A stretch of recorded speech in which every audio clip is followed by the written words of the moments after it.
स्वागत है smart class के YouTube चैनल पर। देखिए, आज के टॉपिक में हम लोग बात करेंगे महात्मा गांधी की जीवनी के बारे में, और ये भी बात करेंगे कि महात्मा गांधी ने बचपन से लेकर अपने अंतिम समय तक किस तरह से पूरा जीवन जिया और किस तरह से देश की एक बोल सकते हैं सबसे बड़ी ताकत को तैयार किया, जो थी अहिंसा का मार्ग। और इस मार्ग के द्वारा, इस ताकत के द्वारा उन्होंने 200 वर्षों से शासन कर रहे अंग्रेजों को हटाया था भारत से। तो शुरुआत करते हैं इनके जन्म से। देखिए, महात्मा गांधी का जन्म पोरबंदर नामक स्थान में हुआ, जो गुजरात में है, और इनका जन्म जो था 2 अक्टूबर 1869 को हुआ। एक छोटी सी घटना है, जब महात्मा गांधी मुश्किल से 6 से 7 साल के थे, तो उस दौरान ये अंधेरे से बहुत डरते थे, और इसी कारण वो रात के समय में एक कमरे से दूसरे कमरे में नहीं जाना चाहते थे। समय था कुछ रात के 11 बजे का, जब वो अपने कमरे से दूसरे कमरे में जाना चाह रहे थे, किंतु अंधेरे के कारण वे चौखट से अपने पैर को बाहर नहीं निकाल पा रहे थे। और ये घटना जो है, याद रखिएगा, ये घटना जो है बहुत बड़ी एक ऐसी रोचक घटना थी जिसका सामना वो अपने अंतिम समय तक करते हैं। अर्थात यहाँ से वे शुरू करते हैं एक नई गाथा का, एक नई श्रद्धा का। तो जब वो चौखट से अपने पाँव बाहर नहीं निकाल रहे थे और बार बार पाँव को अंदर की ओर खींच रहे थे, तो दूर बैठी हुई उसकी नौकरानी जो थी, जिसका नाम रंभा था, उस घटना को देख रही थी और वो मुस्कुरा रही थी कि आखिर मोहनदास ऐसा क्यों कर रहा है, अर्थात गांधी जी ऐसा क्यों कर रहे हैं। तो उन्होंने जाकर गांधी जी से पूछा कि बेटा, तुम्हें क्या दिक्कत है, तुम बार बार चौखट से पाँव अंदर क्यों खींच रहे हो, बाहर क्यों नहीं आ रहे हो। तो उन्होंने कहा कि मुझे अंधेरे और भूत से डर लगता है, मुझे यह लगता है कि अंधेरे से कोई भूत आएगा और मुझे पकड़ लेगा। ये बात का जिक्र जो है महात्मा गांधी की किताब, जिसका नाम सत्य के ऊपर उनका प्रयोग, जो किताब है, उस किताब में इस चीज़ को महात्मा गांधी ने लिखा है। तो इस बात को जब उसकी जो नौकरानी थी रंभा ने सुना, तो वो हंसने लगी और उन्हें एक ढाढ़स दिया, एक हिम्मत दिया, और कहा कि बेटा, यदि तुम्हें कभी भी किसी चीज़ से डर लगे तो तुम राम का नाम लेना। और उन्होंने तब से ये राम का नाम जो था जपना शुरू किया। उनका डर जहाँ एक और कमज़ोर होता था, वहीं उनकी हिम्मत 10 गुनी हो जाती थी। और ये एक छोटी सी कहानी जो थी उनके राम के साथ जुड़ने की थी, और उनके अंतिम समय तक उन्होंने राम का नाम लिया। जब उन्हें नाथूराम गॉडसे ने गोली मारी, तब भी उन्होंने अपना अंतिम वाक्य हे राम कहा था। तो ये तो थी महात्मा गांधी की हे राम की पूरी कथा, कि उन्होंने किस तरह से अपने राम को, या बोल सकते हैं राम के नाम का उपयोग किया था। लेकिन अब यदि उनके हम लोग वैचारिक जीवन में जाएं, उनके प्रैक्टिकली लाइफ में जाएं, तो क्या हमें मिलता है वो जानते हैं। देखिए, बोरिंग तो है, आपको लगेगा बोरिंग, क्योंकि इसमें कोई मसाला नहीं है, लेकिन यह एक सत्य घटना है। एक उस व्यक्ति की घटना है जिसने डंडे के बल पर, अहिंसा के बल पर इस भारत को आज़ाद किया था, जिस भारत में आज हम और आप बैठकर इतने आराम से जी रहे हैं, टीवी देख रहे हैं, मस्ती कर रहे हैं, घूम रहे हैं, फिर रहे हैं, हर तरह के काम कर रहे हैं। तो इस बापू की कहानी को आज हम लोग अच्छे से जानते हैं। देखिए, महात्मा गांधी जो थे, ये एक ऐसे व्यक्ति थे जिनके जीवन में बहुत सारी मुख्य घटनाएं हुई थी, और हर घटना उन्हें एक अलग जीवनी दे रही थी। इनके पिता का नाम करमचंद्र था और माँ का नाम पुतलीबाई था। पिता करमचंद गांधी और इनकी जो माँ थी पुतलीबाई गांधी, इन दोनों ने इनका बहुत अच्छा से लालन पालन किया। बचपन से इन्हें एक अमीरी शौक में रखा गया, क्योंकि ये बहुत छोटे थे और इन्हें घर में सबका लाड प्यार मिलता था। 13 वर्ष की आयु में इनका विवाह कस्तूरबा गांधी से करवा दिया गया। इसके बाद इन्होंने अपना जीवन को एक सरल रूप में जीने का प्रयास किया, किंतु इनके सपने बहुत ऊंचे थे। ये बनना चाहते थे बैरिस्टर। जिस तरह से आज के बच्चे आईएएस, आईपीएस और आईएएस बनने के लिए बहुत बाहर पढ़ाई करने जाते हैं, कोई दिल्ली जाते हैं, कोई पटना जाते हैं, कोई रांची जाते हैं, कोई कोटा जाते हैं, उसी तरह इनका सपना था कि ये एक बैरिस्टर बनेंगे। और इसी के तहत इन्होंने बैरिस्टर की पढ़ाई के लिए इंग्लैंड जाने का निश्चय किया, और वो इंग्लैंड गए भी। 1889 से लेकर 91 तक उन्होंने इंग्लैंड में रहकर अपनी तैयारी की, और उसके बाद 1891 में वो वापस भारत आ गए। इस दौरान जब वो भारत आए, तो 1892 में उनका सामना दादा अब्दुल्ला से हुआ। दादा अब्दुल्ला जो थे, वो एक व्यापारी थे साउथ अफ्रीका के, और एक बहुत अच्छे व्यापारी होने के साथ साथ उनके साथ बहुत कुछ गलत हो रहा था साउथ अफ्रीका में। इसीलिए उन्हें एक ऐसे व्यक्ति की तलाश थी जो भारतीय होकर के उनका साथ दे सके, और उनका साथ देने के लिए उन्होंने चुना था महात्मा गांधी को।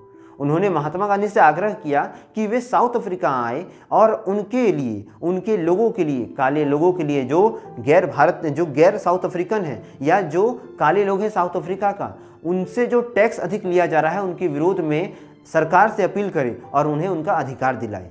इस चीज़ को देखते हुए महात्मा गांधी ने बहुत गहरी चिंतन की। शुरुआत में उन्होंने इसे मटिया दिया था कि नहीं, क्या जाएंगे वहाँ, क्या करेंगे, अपना यहाँ देश संभालना है, अपना यहाँ हमको काम करना है, वहाँ क्या करेंगे।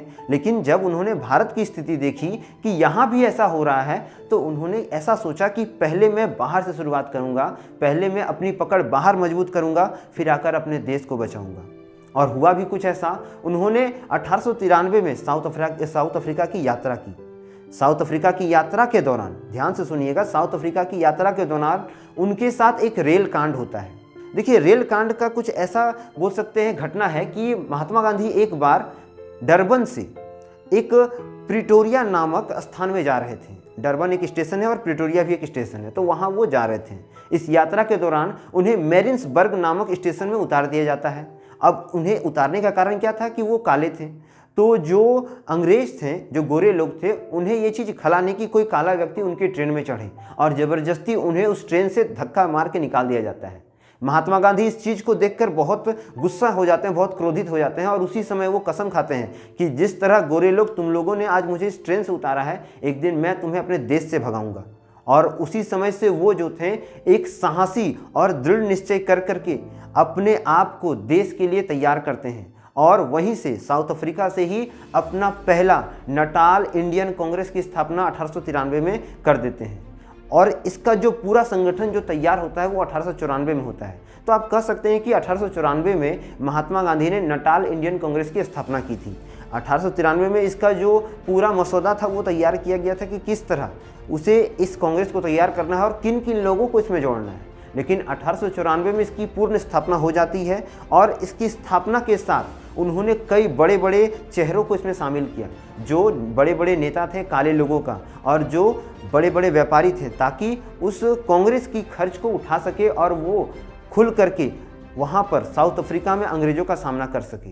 देखिए, महात्मा गांधी ने 1903 में इंडियन ओपिनियन नामक एक पत्रिका को लॉन्च किया और इस पत्रिका के निकालने के बाद ही अंग्रेज जो थे सतर्क हो गए थे, क्योंकि पहली बार साउथ अफ्रीका में एक ऐसा व्यक्ति आ चुका था, एक ऐसे व्यक्ति ने आग लगाना शुरू किया जो काले लोगों के लिए बहुत ही बोल सकते हैं लाभकारी था। एक ऐसा व्यक्ति जो भारत से आया था और एक बैरिस्टर के रूप में ही उन्होंने जितने भी काले लोग थे उनका समर्थन किया था। यह पहली बार अंग्रेजों के मुंह पर पड़ा एक तमाचा था। इससे अंग्रेज बहुत ज़्यादा प्रभावित हुए। इसके बाद महात्मा गांधी यहीं रुके नहीं, उन्होंने 1904 में एक फिनिक्स नामक आश्रम की स्थापना की जो साउथ अफ्रीका में था। यहाँ तक 1906 में उन्होंने अपने कार्य में और ज़्यादा प्रगति की और इसके तहत महात्मा गांधी ने एक और नया कीर्तिमान किया। महात्मा गांधी ने 1906 में सत्याग्रह का पहला प्रयोग साउथ अफ्रीका में कर दिया, अर्थात उन्होंने एक टेस्टिंग ड्राइव ले लिया कि सत्याग्रह करने से क्या क्या लाभ और क्या क्या हानि होगा। और इसके तहत 1906 में उन्होंने पहला सत्याग्रह का प्रयोग कहाँ किया था? साउथ अफ्रीका में किया था। महात्मा गांधी जो थे वो लियो टोल्स्टॉय नामक किताब को पढ़ते थे और उससे वो बहुत प्रभावित थे। उसी के तहत उन्होंने 1909 में अपनी किताब हिंद स्वराज की नींव रखी और हिंद स्वराज को लोगों तक पहुंचाया। तो उनके द्वारा पहली लिखी गई किताब थी हिंद स्वराज, और एक और किताब उसमें लिखी थी जिसमें था सत्य का प्रयोग। ये भी किताब उन्होंने लिखा था कि मेरे जीवन में सत्य का प्रयोग। तो ये किताब भी उन्होंने बाद में लिखा था जो उनके अंतिम समय में था, और उसी में ये सभी बातें लिखी गई है कि उनका जीवनी जो है किस प्रकार घटित हुआ इस पूरे उनके जीवन काल में। साउथ अफ्रीका में बहुत दिन रहने के बाद महात्मा गांधी के जीवन में बहुत सारे बदलाव आए और उन्होंने अब ये तय किया कि जिस तरह वो साउथ अफ्रीका के लोगों के लिए, उनके हक के लिए लड़ रहे हैं, क्यों ना वो अपने देश के लोगों के लिए लड़े और उन्हें इस गुलामी से आज़ाद कराएं।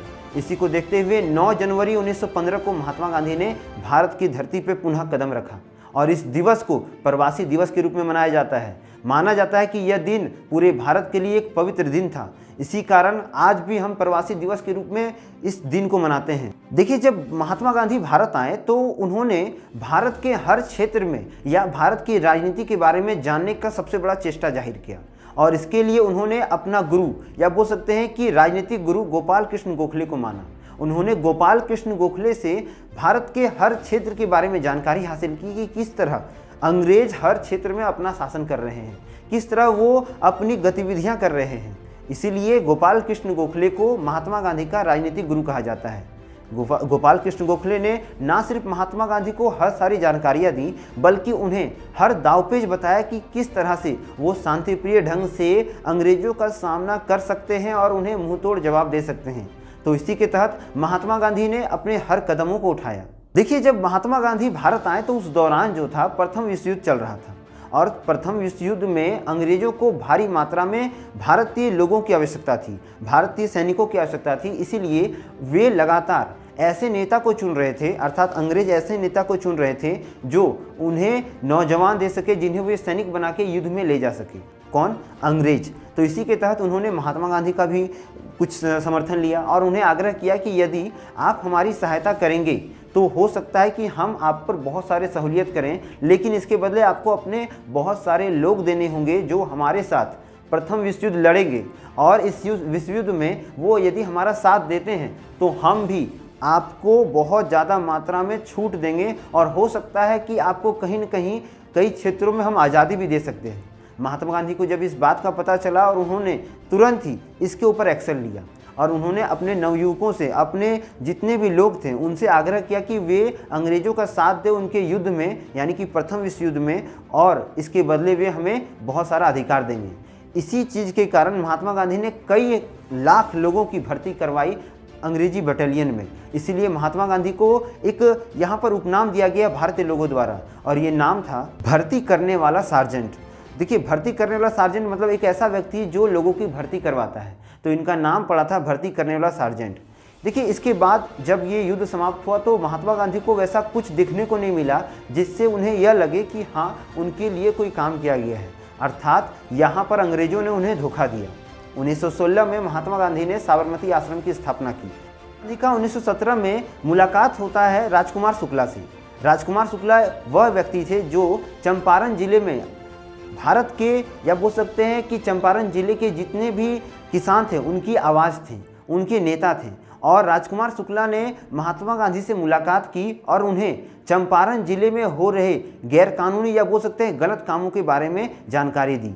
अंग्रेजों द्वारा भारी मात्रा में टैक्स और तीनकठिया प्रणाली के तहत महात्मा गांधी के साथ मिलकर राजकुमार शुक्ला ने अंग्रेजों को दूर करने का प्रयास किया, उनके कामों का विरोध करना शुरू किया।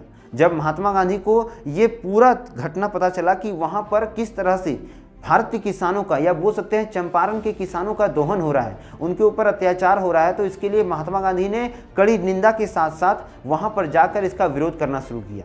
अब ये तीनकठिया प्रणाली क्या है, पहले वो हम लोग जान लेते हैं।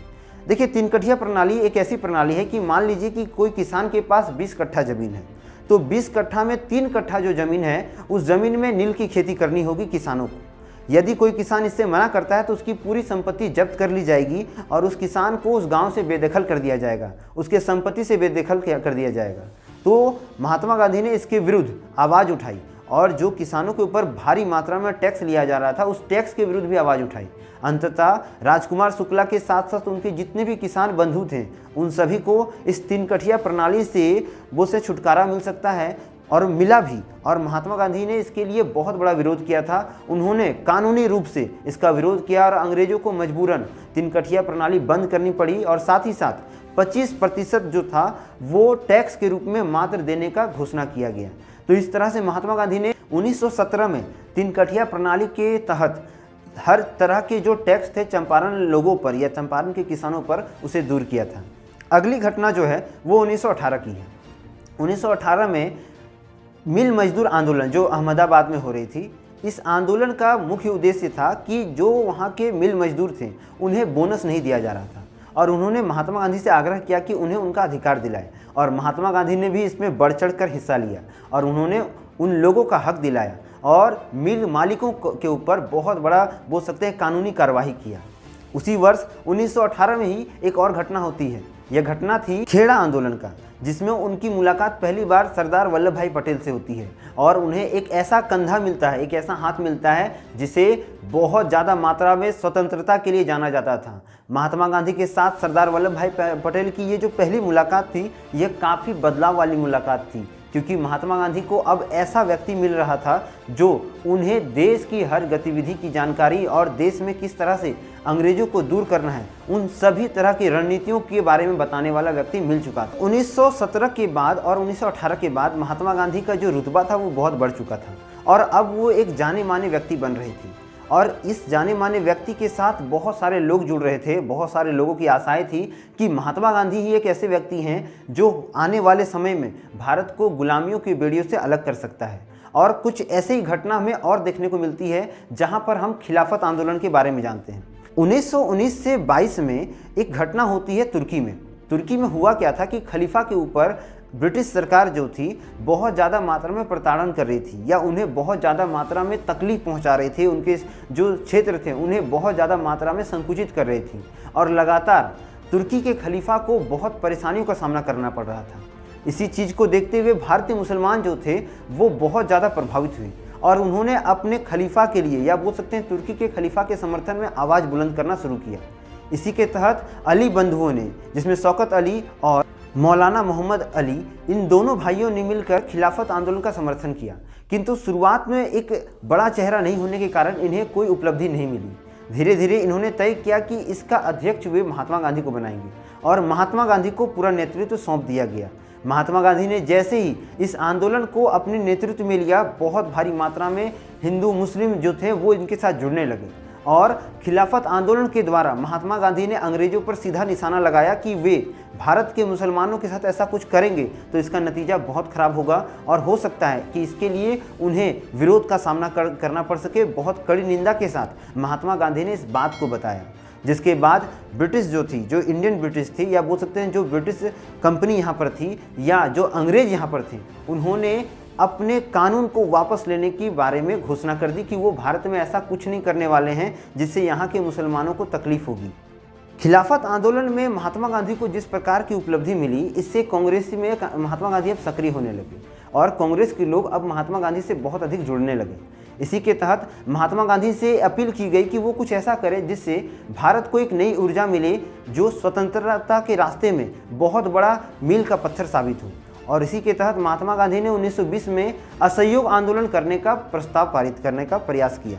किंतु अगस्त के कलकत्ता अधिवेशन में जब इस प्रस्ताव को रखा गया तो बहुत सारे बड़े नेता जो थे इनके विरोध में थे और उन्होंने इस प्रस्ताव को ठुकरा दिया।